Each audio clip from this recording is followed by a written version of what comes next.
सबको जय मसीह की। आइए हम आज के बाइबल अध्ययन में जाएंगे। पहला कुरिन्थी उसका 3रा अध्याय से हम बाइबल अध्ययन कर रहे हैं। तो आप लोग पहला कुरिन्थी उसका 3रा अध्याय निकाल करके रखेंगे तो अच्छा रहेगा। जनरल जानकारी के लिए जो लोग लेट बाइबल स्टडी में जुड़ा है उनका जानकारी के लिए मैं एक बात कहना चाहता हूँ कि पौलुस जब पहला कुरिन्थी का पत्री लिखा उसका पहला अध्याय से लेकर के उसका 6ठा अध्याय तक पौलुस प्रेरित कलीसिया का विभाजन, कलीसिया में जो विभाजन हुआ है, अलग अलग लोग अलग अलग प्रकार से, मैं पौलुस का पक्ष का हूँ, मैं अपोल्लोस का पक्ष का हूँ, या मैं केफा या पतरस का पक्ष का हूँ, ऐसा कलीसिया में अलग अलग प्रकार के भिन्नता की बातें आने लगे। तो उस वक्त पौलुस ने उस भिन्नता से कलीसिया को बचाने के लिए पहला अध्याय से लेकर के 6ठा अध्याय तक के उन भागों को इस्तेमाल किया है। उसके पश्चात हम जब देखते हैं कि 6ठा अध्याय से लेकर के आगे के भागों को कलीसिया में जो सवाल आया, उन लोगों ने, कोरिन्थ कलीसिया ने पौलुस प्रेरित से जो जो सवाल पूछा है उस सवाल के जवाब देते हुए पौलुस प्रेरित ने लिखा है। और उसका पहला अध्याय और दूसरा अध्याय हमने अध्ययन किया और इस पत्री का परिचय भी हमने पहला क्लास में और दूसरा क्लास में हमने अध्ययन किया है। और पहला अध्याय में यहाँ पर पौलुस इसके विषय में बात कर रहा है कि पहला अध्याय के विषय को जब हम कलीसिया में देखते हैं, क्रिश्चियन कॉलिंग, बुलाहट, मसीह की बुलाहट के विषय में बात कर रहा है। और दूसरे अध्याय में क्रिश्चियन मैसेज, मसीह की संदेश के विषय में बात कर रहा है। और तीसरा अध्याय में लोकल चर्च, स्थानीय कलीसिया, उसका क्या महत्व है, वो कैसे होना चाहिए, उसको किस किस के साथ सदृश्य पौलुस प्रेरित बताते हैं, ये सब हम तीसरे अध्याय में देखते हैं। जब बुलाहट भूल जाते हैं, संदेश भूल जाते हैं, स्थानीय कलीसिया के बारे में भूल जाते हैं, तो लोग आपस में लड़ने और झगड़ने के अलावा, मतभेद रखने के अलावा, एक दूसरे के कमियों को निकालने के अलावा फिर समय किसी भी बात के लिए उनके पास बचेंगे नहीं। क्योंकि करने के लिए जब कोई सेवा नहीं होता है तो लोग आपस में एक दूसरे के कमियां निकालने के लिए बैठ जाते हैं, राइट। जिनके पास करने के लिए कुछ काम हो उनको एक दूसरे के कमी ढूंढने का समय अक्सर मिलता नहीं है। ये एक जनरल बात है जो मैंने आपसे कहा है, कलीसिया में भी ये सत्य है। और तीसरा अध्याय में लोकल चर्च के बारे में जब बात करते हैं तो हम पास्टर्स को, जो कलीसिया के अगुवे हैं, वो लीडर्स हैं, वो शेपर्ड्स हैं, वो चरवाहे हैं, और उनको परमेश्वर चाहते हैं कि वो आगे खड़े होकर के लीड करें या भेड़ के आगे आगे चले। जिस प्रकार एक चरवाहा भेड़ के आगे आगे चलते हैं, एक अगुवा उसको भेड़ के आगे आगे चलना चाहिए। यीशु मसीह ने भी कहा, मैं भेड़ के आगे आगे चलता हूँ और भेड़े मेरी आवाज़ को सुनती है और मेरे पीछे पीछे चलते हैं। अब कल या पिछले क्लास में कलीसिया का 3 चित्र, 3 चीज़ों के साथ तुलना करते हुए कलीसिया के विषय में बात कर रहे हैं, वो हमने देखा है। सबसे पहले, चर्च इज ए फैमिली, कलीसिया एक परिवार है। अब एक परिवार है तो वो परिवार का क्या महत्व है, उस परिवार से क्या, कैसे उस परिवार में बढ़ोतरी होना चाहिए, इस विषय में पिछले सप्ताह में हमने कुछ बातों का अध्ययन किया है। Second one, church is a agricultural farm और फील्ड, कलीसिया एक खेत है जहाँ खेती बाड़ी चलता हो, उसके विषय में आज हम अध्ययन करेंगे। और तीसरी बात है, चर्च इज ए टेंपल, कलीसिया एक मंदिर है जिसके विषय में हम अगले सप्ताह प्रभु चाहे तो हम अध्ययन करेंगे। तो हम पुराने बातों को एक और बार याद करके देखें। चर्च इज ए फैमिली, तो चर्च में 2 प्रकार के विश्वासी जन हैं। एक मैच्योर बिलीवर्स, परिपक्व मसीह लोग, उनको कहते हैं आत्मिक लोग, और दूसरा इमेच्योर बिलीवर्स, अपरिपक्व विश्वासी या विश्वास में शिशु, उनको कहते हैं संसारिक विश्वासी। आत्मिक विश्वासी भी है, संसारिक विश्वासी भी है। और मैच्योरिटी या परिपक्वता कैसे आएंगे? वचन का पढ़ने का, वचन का अध्ययन करने का, वचन का समझने का, वचन पर चलने का समय जब हम निकालते हैं तो हमारे जीवन में परिपक्वता आएंगे। और कलीसिया में अगुओं का क्या जिम्मेवारी है? कलीसिया में अगुओं का जिम्मेवारी है कि परमेश्वर का वचन लोगों को सिखाए, राइट। और शिशुओं को फीड करना, उनको खिलाना इतना आसान नहीं है। तो कई बार कलीसिया में वचन सिखाना इतना आसान नहीं है, वो खाना नहीं चाहते।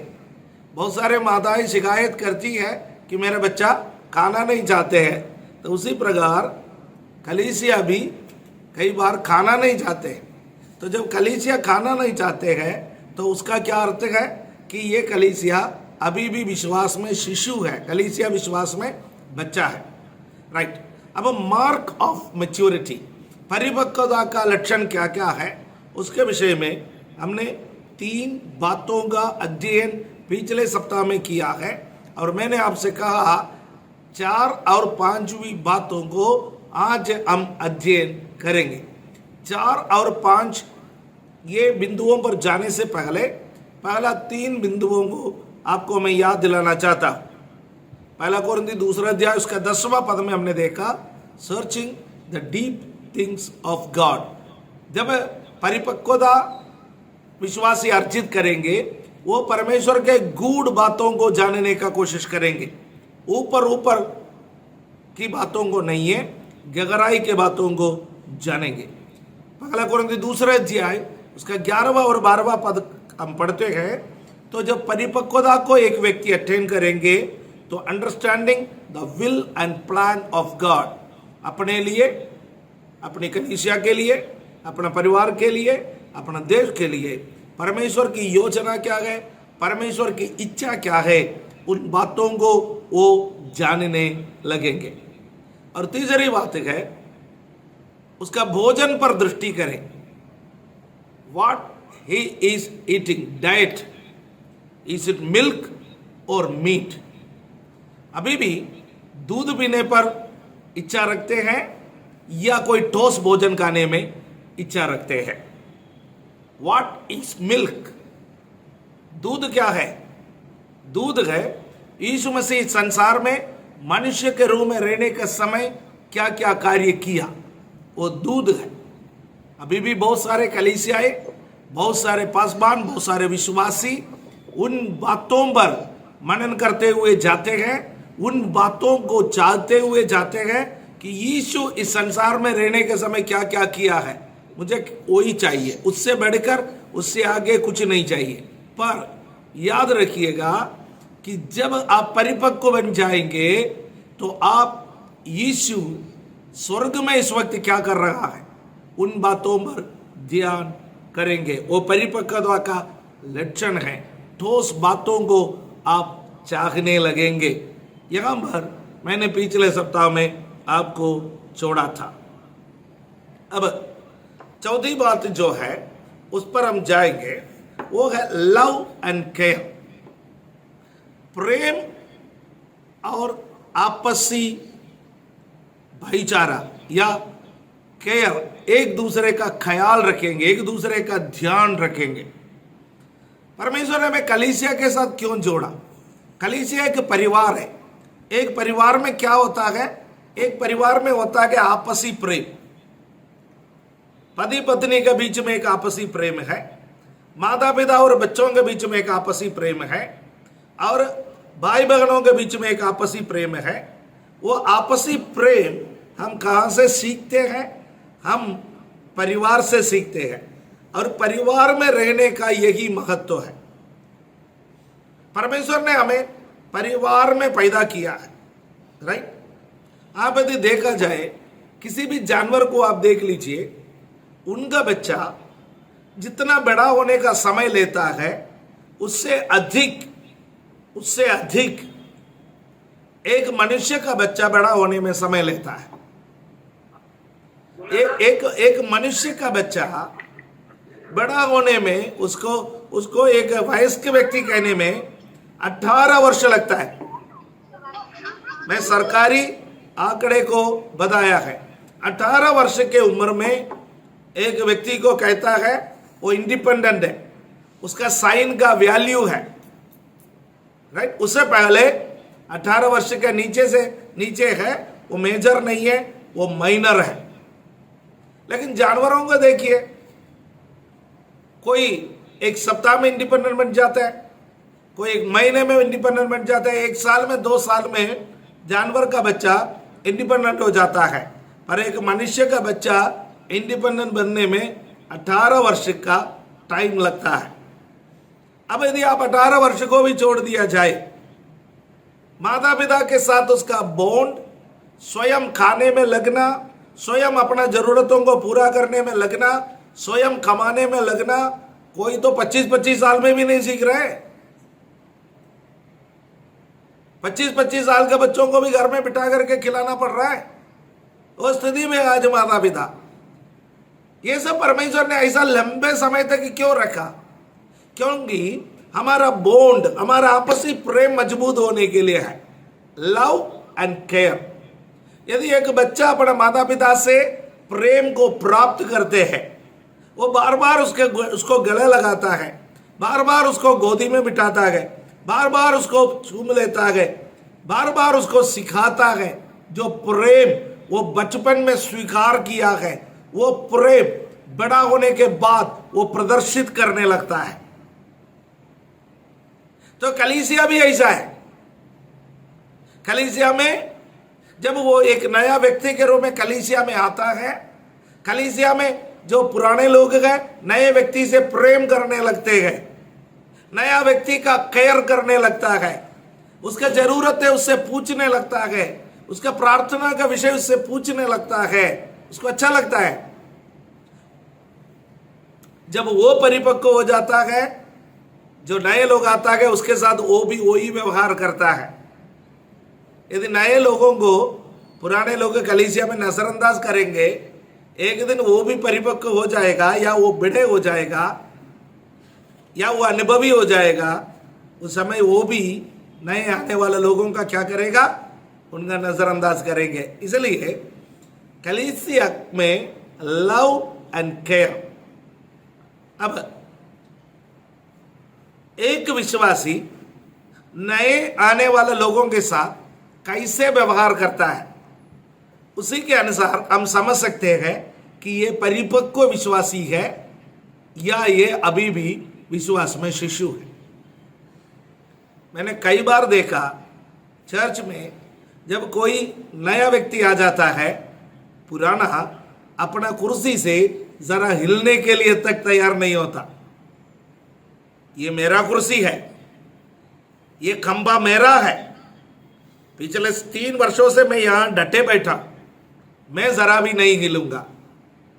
तो जो नया व्यक्ति आता है वो आपका चर्च के रिवाज से परिचित नहीं है, वो व्यक्ति क्या सीखेगा, वो क्या समझेगा? यहां भैया कोई किसी के बारे में नहीं सोचते हैं। जो ट्रांसपोर्ट बस में बैठने के लिए लोग धक्का मुक्की में हैं, जो अपना सीट को नहीं छोड़ते, या पब्लिक प्लेस में लोग अपना सीट को नहीं छोड़ते। हम जरूरतमंद है, हम यहाँ पर आया है, यहाँ कोई हमें स्वीकार करने के लिए तैयार नहीं है, एक्सेप्टेंस नहीं मिलते हैं, तो नए व्यक्ति कलीसिया में फिर क्यों आएंगे? सुनिए, जब आप परिपक्वता में बढ़ते जाता है, आप दूसरे को स्वीकार करने वाले व्यक्ति बनेंगे। मैं प्रभु का धन्यवाद करता हूँ, हमारी कलीसिया में मैं कई लोगों को देखता है तो मुझे बड़ा अच्छा लगता है। जब भी कोई नया व्यक्ति आता है वो उनके लिए एक स्थान दिया जाता है। जब भी आराधना खत्म हो जाता है वो उस नए व्यक्ति की तरफ भागता है, उस नए व्यक्ति से बात करता है, उससे पूछता है, उसका प्रार्थना का विषय पूछता है। Praise the Lord. ये एक विश्वासी का परिपक्वता का लक्षण है, राइट। तो अगले सप्ताह से आप लोग इस बात का ध्यान रखेंगे और आप अपने आप को दूसरों के सामने ये प्रदर्शित करेंगे, now I am a mature believer, मैं एक परिपक्व विश्वासी हूँ। नए लोग आते हैं तो उसको आप कैसे एक्सेप्ट करते हैं, वो आपका परिपक्वता का एक लक्षण है। So love and care is the fourth point, आप इसको समझ सकते हैं। अब हम पांचवा पॉइंट पर आएंगे। पांचवा पॉइंट पर मैं आपको ये कहना चाहूंगा, it's the positive use of spiritual gifts. Positive use of spiritual gifts. परमेश्वर ने जब हमें विश्वास में बुलाया, हमारे लिए बहुत सारे या कई प्रकार के आत्मिक वरदानों को बाइबल के अंदर रखे। हम विश्वास में आए हैं तो परमेश्वर ये नहीं चाहता है कि हम कलीसिया में आए, वचन सुनते रहे, वचन ग्रहण करते रहे और हम अपने घर में चले जाए। कोई हमारे लिए प्रार्थना करते रहे, हम आशीषित होते रहे, हम अपना घर चले जाए, नहीं। परमेश्वर प्रत्येक विश्वासी के लिए कलीसिया के अंदर वरदान रखा है। हालेलुया। अब एक वयस्क व्यक्ति और एक शिशु में फर्क क्या है, मैं बताना चाहूं।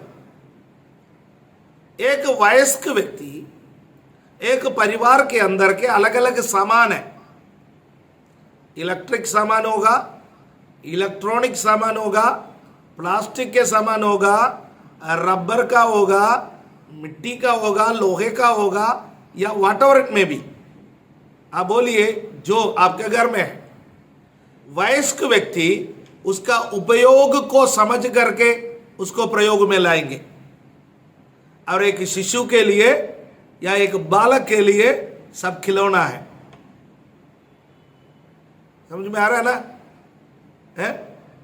जब हम घरों में जाते हैं, एक बर्तन मिलता है, उसको डंडे से मारने में एक बच्चे को आवाज आता है, वो उसको ढोलक बना लेता है।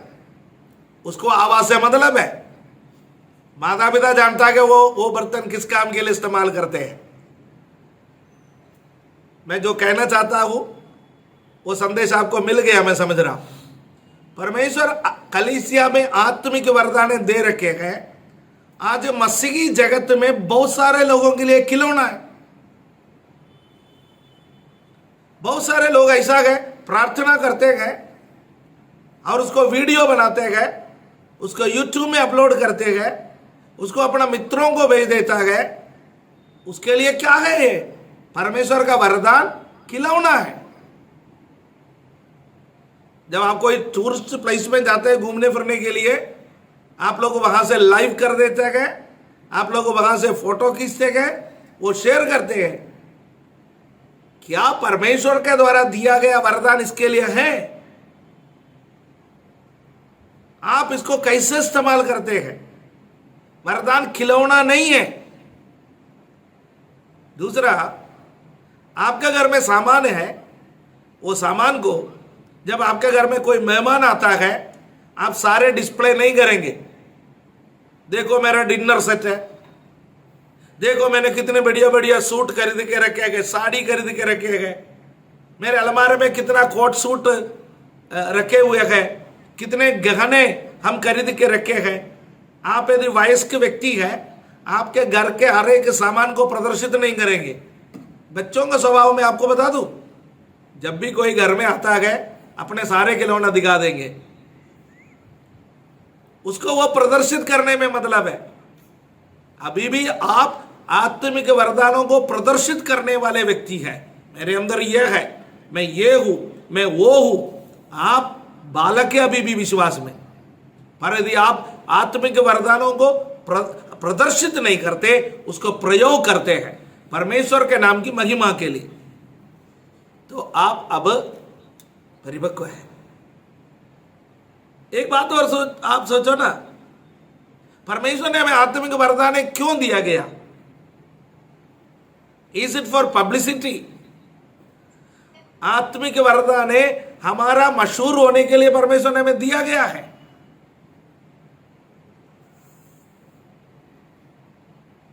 ये फेयर एंड लवली का क्रीम नहीं है। 7 दिन प्रयोग किया गया तो आधा काला चेहरा आ गया, इधर लगा दिया तो कुछ और बन गया। ये वो नहीं है कि मैं फिलहाल सभा में गया या फिलहाल चर्च में गया, फिलहाल पास्टर के पास गया, उन्होंने मेरे ऊपर हाथ फेर दी या उन्होंने प्रार्थना की मैं ठीक हो गया, ये दिखाने के लिए नहीं है। आप जब विश्वास में आगे बढ़ेंगे, आपके द्वारा चिन्ह और चमत्कार होंगे, पर उसको इस्तेमाल कर लीजिए। किस बात के लिए? It is not for publicity but it is for the glory of God.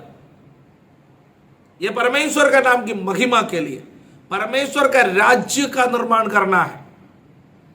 आत्मिक वरदानों से परमेश्वर का राज्य का निर्माण होना है। हालेलुया। लोग विश्वास में आना है। लोग विश्वास में आ गया, हाथ उठा लिया, चला गया, वो नहीं है। बहुत सारे लोगों के लिए मैंने प्रचार किया, सैकड़ों लोग उद्धार पाया, हजारों लोग उद्धार पाया, सबने हाथ उठाया, वीडियो बना लिया, हो गया उद्धार। ये नहीं है। परमेश्वर का राज्य का निर्माण क्या है? किसी को चेला बनाओ, उन्हें बपतिस्मा दो, उन्हें आज्ञा मानना सिखाओ। ये परमेश्वर का राज्य का निर्माण है। तो इस बात को प्लीज मेहरबानी से आप लोग याद रखिएगा। अब इन 5 जो बिंदु या 5 पॉइंट मैंने आपको बताया है, इससे आप स्वयं सोचो कि आप एक परिपक्व विश्वासी है या नहीं। आपका विश्वास जीवन में आप परमेश्वर के गूढ़ बातों को, गहराई के बातों को अब खोज रहे हो या ऊपर ऊपर के बातों से खुश है? दूसरा, क्या आप अपने जीवन के बारे में परमेश्वर की योजना और परमेश्वर की इच्छा को पहचान पा रहे हो? तीसरा, आपका दायित्व क्या है? परमेश्वर के वचन के ठोस बातों को आप सीख पा रहे हैं? ये ठोस बात क्या है? Babies like stories. बालक जो है कहानी पसंद करते हैं और वयस्क जो है उपदेश या शिक्षा पसंद करते हैं। आप क्या पसंद कर रहे हैं? नंबर 4, क्या आप कलीसिया में दूसरे लोगों के प्रति प्रेम और दूसरे 2 लोगों को ध्यान रखने वाला, उनका केयर करने वाला व्यक्ति है या नहीं? नंबर 5, आप अपना आत्मिक वरदानों को खिलौने के समान सबको दिखाने के लिए प्रदर्शित करने वाला व्यक्ति है या आत्मिक वरदानों को परमेश्वर का राज्य का निर्माण के लिए और परमेश्वर का नाम की महिमा के लिए इस्तेमाल करने वाला व्यक्ति है? अब मैं इसको कंक्लूड करना चाहता हूं। अभी तक हमने क्या सीखा? Church is a family. क्या सीखा? हमें प्रेम और केयर, लव एंड केयर कहां से मिलता? परिवार से मिलता। हमें भोजन कहां से मिलता? परिवार से मिलता। हमें अनुशासन कहां से मिलता? परिवार से मिलता। चर्च में लव एंड केयर है, चर्च में पर्याप्त ठोस भोजन है, चर्च में पर्याप्त अनुशासन है। जब भी चर्च चुनता है, ये तीनों चीज जगह है, ऐसा चर्च चुने। खाली ऊपर ऊपर का दूध पिलाने वाला चर्च चुनेंगे, देखने में तो बड़ा अच्छे से रहेगा पर अंदर से आप कमजोर रहेंगे। राइट? 3 अध्याय का 9वां पद को हम पढ़ेंगे तो वहां से ये 3 पॉइंट लिया गया है। 9वां पद को हम पढ़ेंगे। हम परमेश्वर के सहकर्मी हैं, तुम परमेश्वर की खेती और परमेश्वर का भवन हो। क्योंकि हम परमेश्वर के सहकर्मी, तुम परमेश्वर की खेती और परमेश्वर की रचना। We are the family of God. तो हम परमेश्वर के सहकर्मी या परमेश्वर के परिवार के सदस्य है और हम परमेश्वर की खेती है, एग्रीकल्चरल फील्ड। अब हम एक खेती के बारे में थोड़ा सा ध्यान से सीखेंगे और एक कलीसिया के संदर्भ में उसका अध्ययन करेंगे। अब कोई भी व्यक्ति जो खेती करता है उसको किसान कहते हैं। कोई भी किसान खेती क्यों करेंगे? वो इसलिए खेती करेंगे क्योंकि उनको 100% फल चाहिए। परमेश्वर भी वही चाहता है कि हम 100% फल लाए। इसलिए यूहन्ना के सुसमाचार में प्रभु ने कहा, तुमने मुझे नहीं चुना, मैंने तुम्हें चुना कि तुम जाओ, फल लाओ और तुम्हारा फल बना रहे। परमेश्वर चाहता है कि हम बहुत क्वांटिटी में फल लाए, 100% फल लाए। इसलिए प्रभु ने कहा, सारे जगत में जाकर के सब सृष्टि के लोगों को सुसमाचार प्रचार करो। जब हम सुसमाचार प्रचार करेंगे बहुत सारे फल आएंगे। आत्मा रूबी फल, आत्मा रूबी फल। परमेश्वर आत्मा रूबी फल देने वाला परमेश्वर है। जब आप सुसमाचार पढ़ते हैं, प्रभु यीशु मसीह ने खेतीबाड़ी के विषय में काफी उदाहरणों को इस्तेमाल किया है, दृष्टांत। उसमें से एक दृष्टांत हम मत्ती के सुसमाचार 13वां अध्याय और मरकुस के सुसमाचार अध्याय 4 में पढ़ते हैं। वो है बीज बोने वाले का दृष्टांत। हम ज्यादा से ज्यादा लोगों के लिए ये दृष्टांत परिचित है, इसलिए हम इसको बाइबल से पढ़ेंगे नहीं, बल्कि हम ऊपर ऊपर से इसको थोड़ा सा देख करके आगे बढ़ेंगे। अब बीज बोने वाला बीज बोने के लिए निकला है। कुछ मार्ग में गिर गए, चिड़ियों ने आकर के उसको चुग लिया, वही कदम। कुछ पथरीली भूमि पर गिरे, बहुत जल्दी उग गए, पर मिट्टी नहीं था, पथरीली भूमि थी, जड़ पकड़ नहीं सके। सूरज का रोशनी आए तो सूख गए। कुछ झाड़ियों के बीच में गिरे, जब झाड़ियों के बीच में गिरे तो वो भी उग आए, पर झाड़ियों ने उसको दबा दिया। जीवन की चिंताओं ने उसको आगे पनपने नहीं दी। कुछ अच्छे भूमि पर गिरे, 100 गुना, 60 गुना, 30 गुना फल मिला। अब जो अच्छे भूमि वो क्या है? बीज गिरने वाला अच्छा भूमि जमीन है, तो वजन गिरने वाला अच्छा भूमि हमारा हृदय है। हमारा हृदय एक भूमि के समान है। अब एक अच्छी कलीसिया की जिम्मेवारी क्या है? अगुवे की क्या जिम्मेवारी है? परिपक्व विश्वासियों की क्या जिम्मेवारी है? उसके जिम्मेवारी है खेत को तैयार करना, खेत को तैयार करना। खेत को तैयार करने के लिए खेत में से पत्थरों को हटाना पड़ेगा, पेड़ों के टूट और जड़ पगले से वहां पर होंगे, उसको खोद के निकालना पड़ेगा। झाड़ी होंगे, झाड़ियों को निकालना पड़ेगा। गहराई पर मिट्टी को खोदना पड़ेगा, मिट्टी को पलटना पड़ेगा, उसमें पानी ठहराना पड़ेगा। बहुत मेहनत है। जो लोग खेती बाड़ी से कहीं ना कहीं जुड़े हुए लोग हैं या पहले थे, आपको पता है कि खेती बाड़ी इतना आसान नहीं है। बहुत मेहनत लगता है कि खेती बाड़ी में। तो हृदयों को तैयार करने में बहुत मेहनत लगते हैं।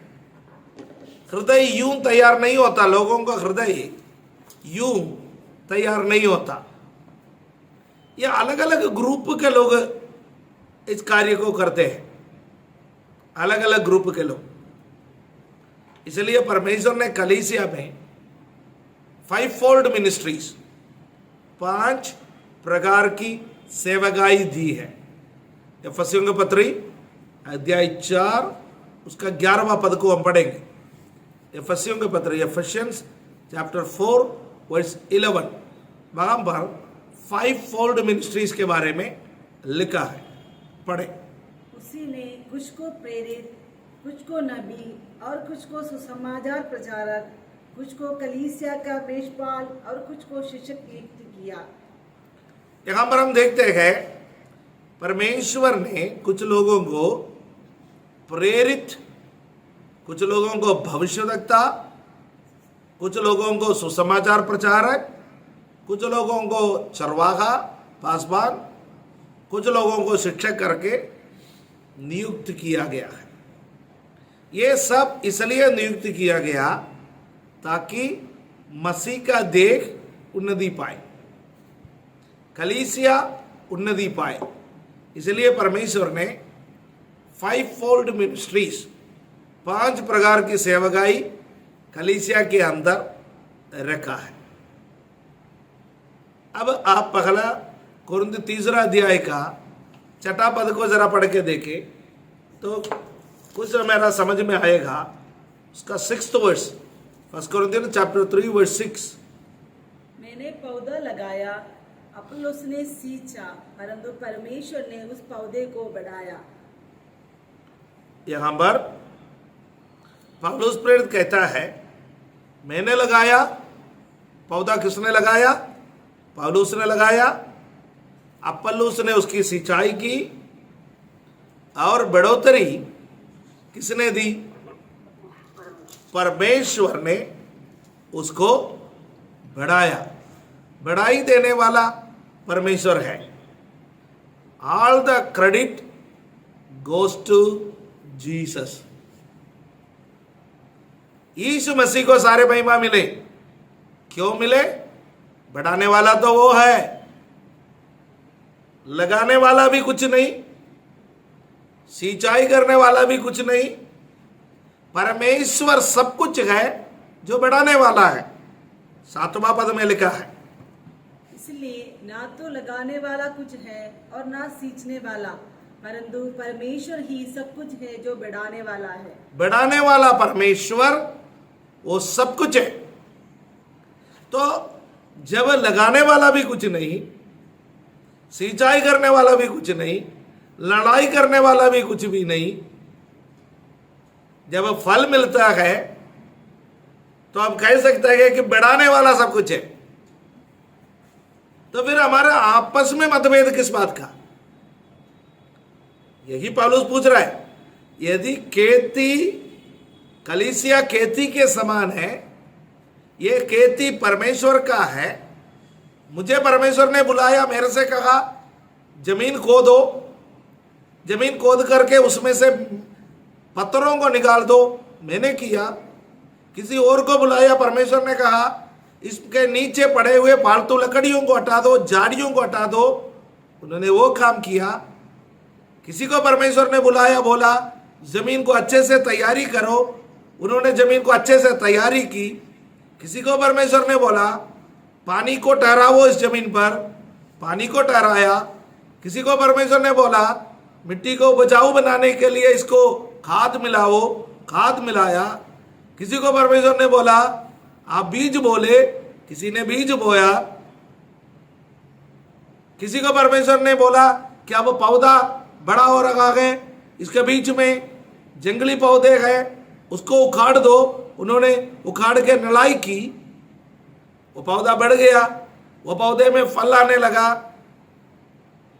अब यदि आपस में क्यों लड़े, ये मेरा है, ये मेरा है, ये मेरा है, ये मेरा है, पहले मैं आया, ज्यादा काम मैं किया। परमेश्वर, पौलुस कहता है कि भैया आपस में हम कोई मतभेद ना रखे, जो कुछ भी है बढ़ाने वाला है, बढ़ाने वाला है। हालेलुया, वो सब कुछ है। अब इसमें से कलीसिया के संदर्भ में 3 पॉइंट है जो हमें सीखना है।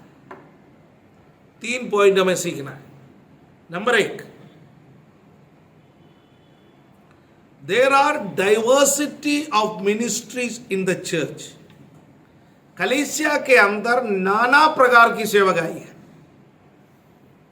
एक ही प्रकार का सेवकाई नहीं है, है? कोई प्रचार करता है, कोई भविष्यवाणी करता है, कोई सिखाता है, कोई उपदेश देता है। कलीसिया में नाना प्रकार की सेवकाई है। एक विश्वासी परिपक्व होना है, एक व्यक्ति से नहीं होगा, कई लोगों का काम उसमें जरूरत है। बच्चों को बड़ा करना, यदि माता पर अकेला छोड़ दिया जाए कितना मुश्किल होगा। एक छोटा सा बच्चा जब किसी परिवार में पैदा होता है, उस बच्चे को बढ़ाने के लिए घर के बड़े बूढ़े, घर के सभी बड़े सदस्य एक साथ मिलकर के काम करते हैं, तब जाकर के वो बच्चा बड़ा हो जाता है। इसमें कुछ लोग उसको प्यार करते गए, कुछ लोग इसका पिटाई करते गए, कुछ लोग उसका कपड़ा धो के देता गए, कुछ लोग उसका बाल बनाता गए, कुछ लोग उसका नाखून काटते गए, कुछ लोग उसका सफाई करते गए। हर व्यक्ति महत्वपूर्ण है। कौन कह सकता है मैं महत्वपूर्ण हूं? कई परिवारों में जब बच्चा बड़ा हो जाता है तो बड़ा होने के बाद मेरा मेरा मेरा, बच्चा खराब हो जाता है तो बोलता है कि तेरा है। खास तौर से बाप बोल देता है तेरा बेटे ने ये किया, तेरी बेटी ने ये किया, तब वो हाथ धो लेता है। अच्छा हो जाता है, सीना चौड़ा हो जाता, मेरा बेटा हो। हम लोग लोनी में हमारे बच्चों को बड़ा करते हैं। 4 साल में 5 साल का, 6 साल का, 8 साल का बच्चे को कोई छोड़ देता है, छोड़ करके चले जाता है। कई बार साल में एक बार ले जाता है, कई बार लेके नहीं जाता। लेकिन जब बच्चा बड़ा हो जाता है, ऊंच ऊंच आ जाता है, 10वीं पास हो जाता है, 12वीं पास हो जाता है, 2 रुपये कमाने का आ जाता है, अरे ये तो मेरा भतीजा है, ये तो मेरा है, ये तो अपना है। अब तो किसी का बात नहीं मानना, मेरा बात मानना। अब तू बाहर निकल कर गया, अब तू ये कर, अब तू वो कर। कमाने का लायक हो जाता है, फिर उसके लिए बहुत सारे लोग आ जाता है। पढ़ाने का समय, कपड़ा धोने का समय, गंदगी साफ करने का समय। कई बार हमको दुख भी लगता है।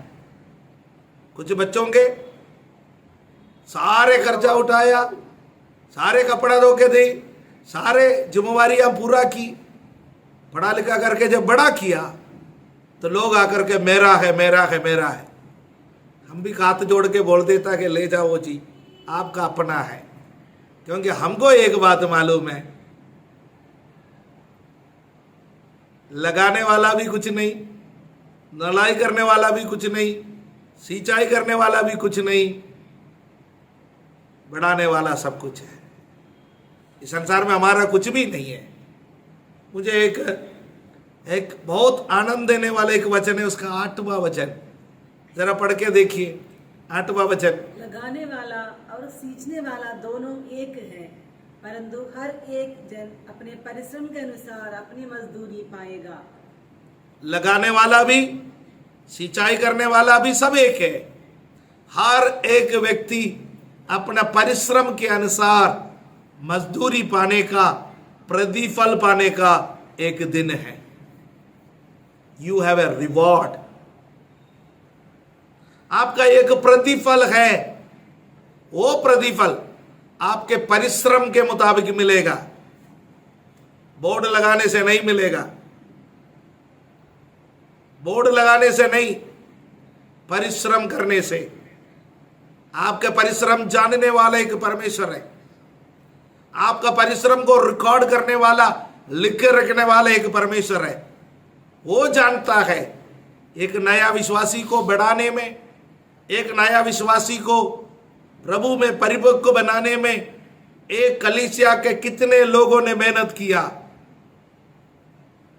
हो सकता है कि सबके ऊपर पास्टर का छाप लगे, घबराइए मत। संसार में छाप पास्टर का होगा। पास्टर बोलेंगे मेरा विश्वासी है, या इसको मैंने बपतिस्मा दिया, या मेरा चर्च का सदस्य है। पर प्रभु जानता है एक विश्वासी परिपक्व होने का पीछे कितने लोगों ने मेहनत किया है। सबको प्रतिफल मिलेगा, सबको मिलेगा।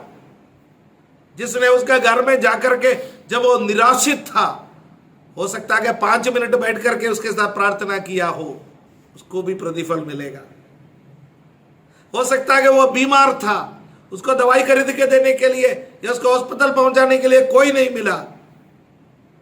कोई साधारण विश्वासी उसके पास गए, उसको उस दिन उसका जरूरत था, उसने 500 रुपये उसके लिए खर्च करके उसको दवाई खरीद के दी या उसको डॉक्टर को दिखाए, उसको भी प्रतिफल मिलेगा।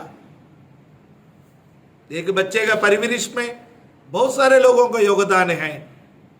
एक नए विश्वासी को परिपक्व विश्वासी बनाने में सबका योगदान है। इसलिए हर एक सेवा का, नाना प्रकार का सेवा, हर एक सेवा का आदर कीजिए। ये मेरा समान सेवा नहीं करता, मेरा समझ के मुताबिक सेवा नहीं करता, इसलिए ये सेवा अच्छा नहीं है, ऐसा मत बोलिए। हो सकता है किसी के लिए वो सेवा बहुत महत्वपूर्ण होंगे, राइट। आपके लिए, मेरे लिए महत्वपूर्ण नहीं है, पर किसी के लिए तो महत्वपूर्ण होंगे। कोई तो बढ़ोतरी प्राप्त करेंगे, राइट। ये आप नोट कर लीजिए, नोट कर लिया होगा कि पहला बिंदु, पहला पॉइंट यह है, कलीसिया के अंदर नाना प्रकार की सेवा है, हर प्रकार की सेवा का आदर कीजिए।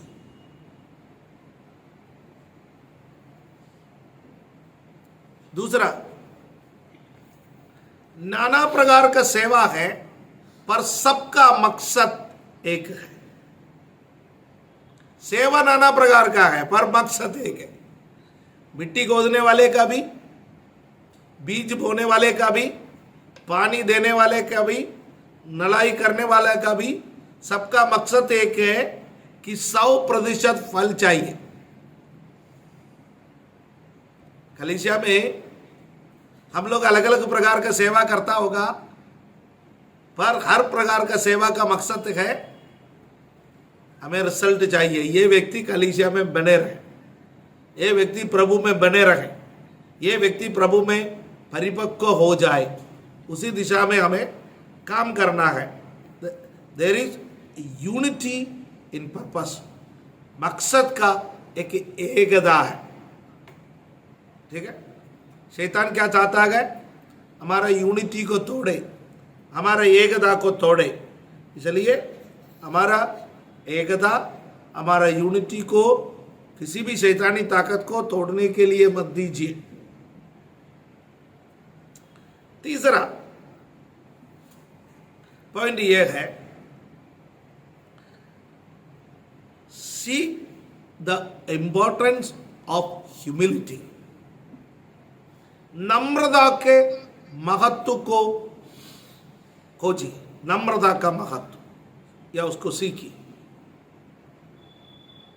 जब बढ़ाने वाला परमेश्वर है, हमें छाती पीटने के लिए क्या है भैया कि मैंने किया, मैंने किया, मैंने किया, मेरा प्रार्थना से हुआ। हमें छाती चौड़ा करने का कोई जरूरत नहीं है। बढ़ाने वाला कौन है? परमेश्वर है।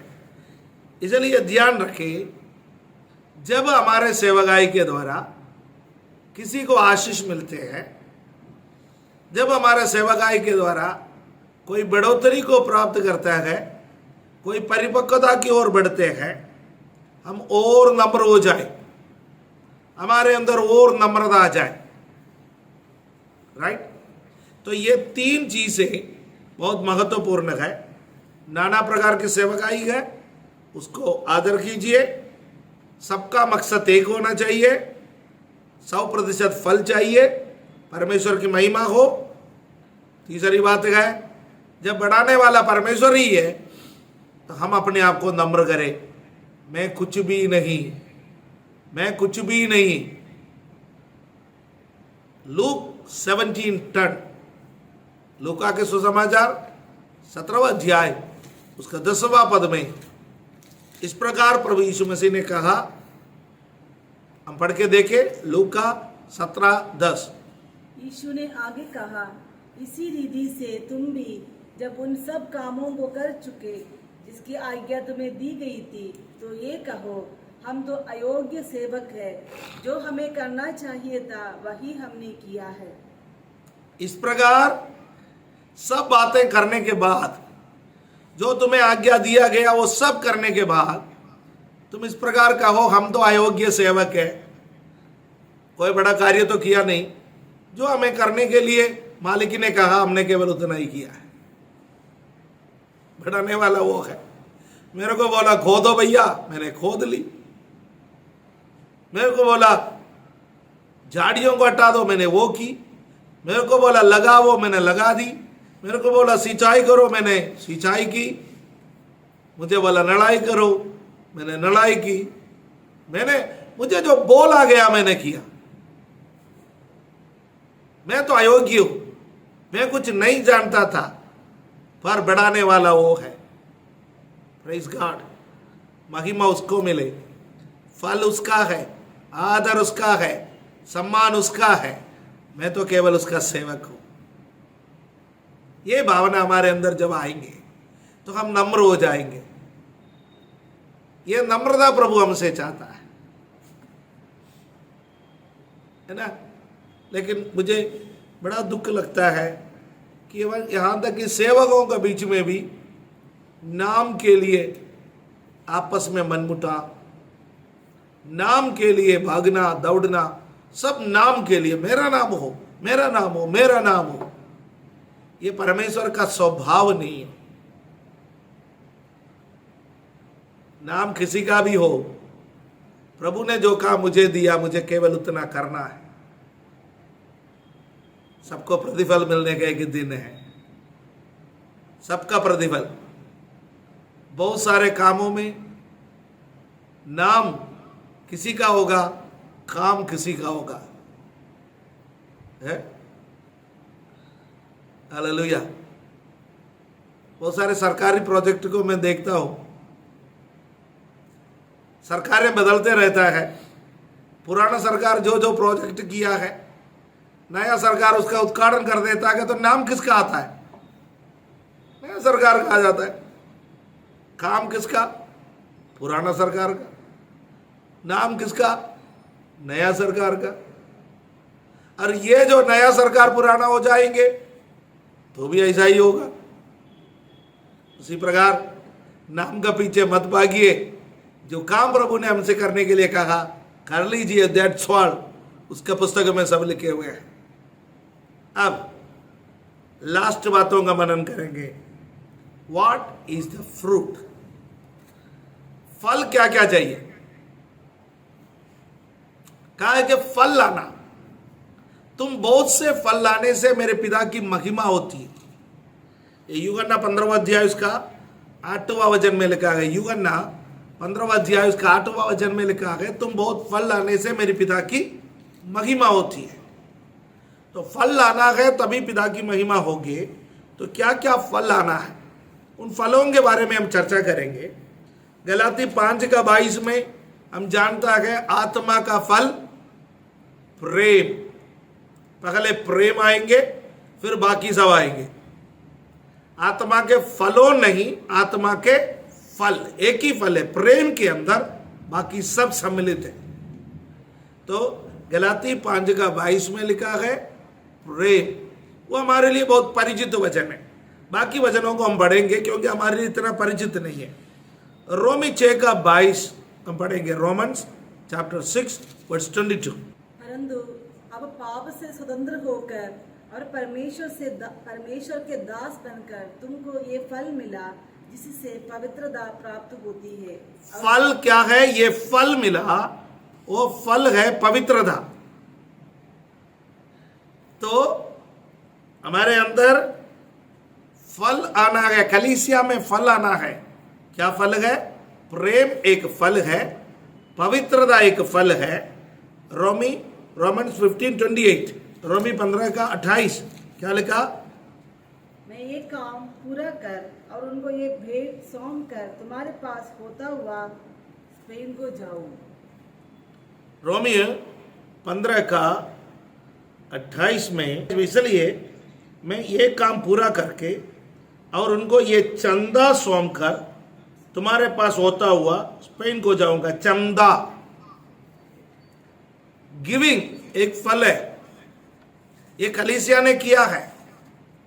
हम रोमियों के पत्री का अध्ययन किया, इसलिए उस वक्त जितने लोग थे, आपको मालूम है कि पौलुस प्रेरित के हाथों यरूशलेम के कलीसिया के लिए जो चंदा उठाया गया कोरिन्थ कलीसिया ने, वो चंदा दे करके वो स्पेन को जाऊंगा, इस प्रकार पौलुस कहता है।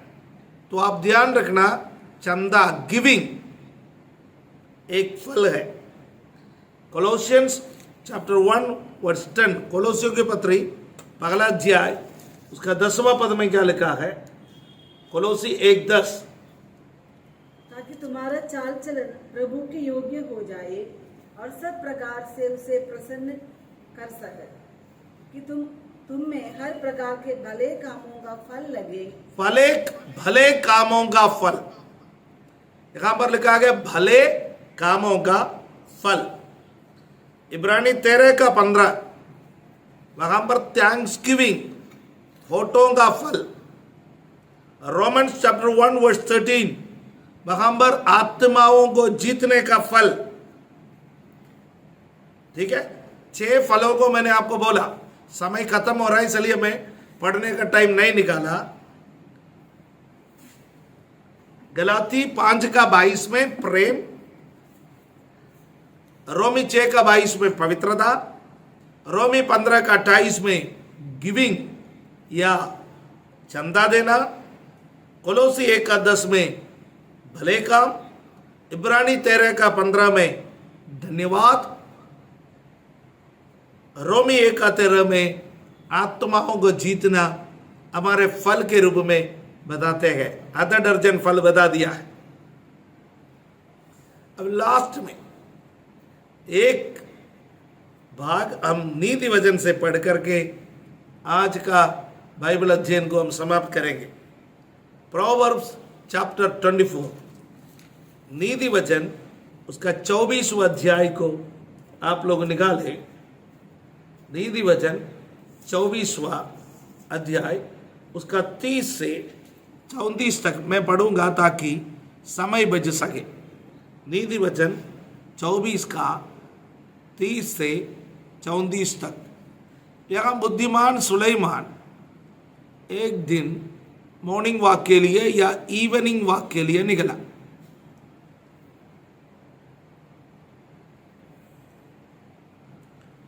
डेली जाता था, तो मॉर्निंग वॉक या इवनिंग वॉक होगा, क्योंकि वहां का प्रयोग आप देख लीजिए। मैं आलसी के खेत के पास से और निर्बुद्धि मनुष्य की दाख की बारी के पास से होकर जाता था।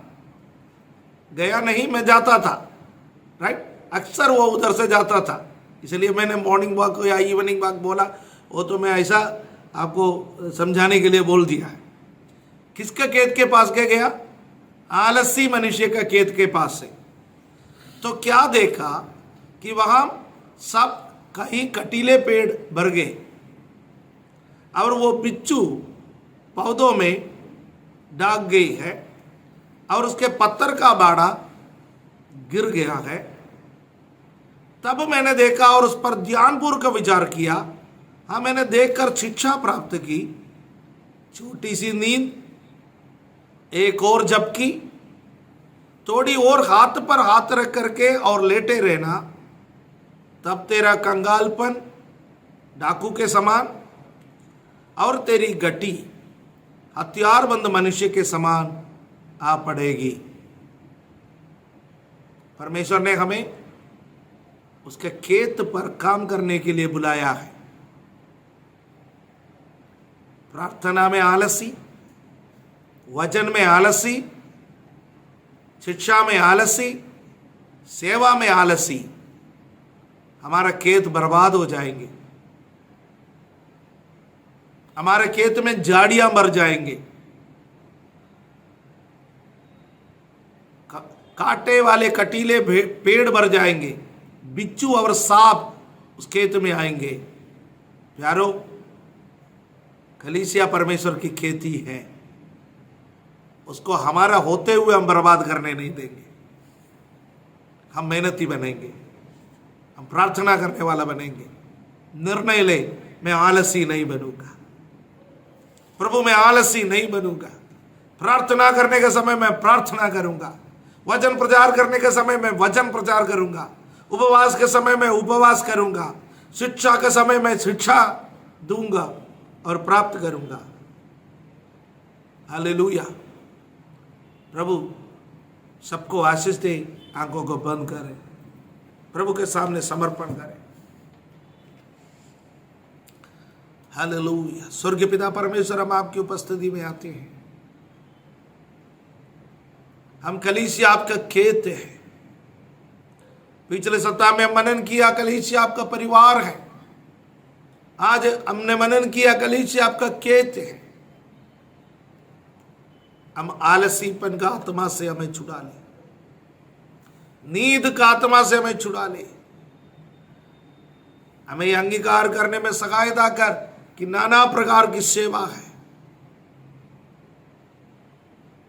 प्रभु जी, हमारी सहायता करके हम एक ही मकसद में आगे बढ़े। हमारी सहायता करके हम नम्रता का ओढ़ ना ओढ़े और फलों को उत्पन्न करें।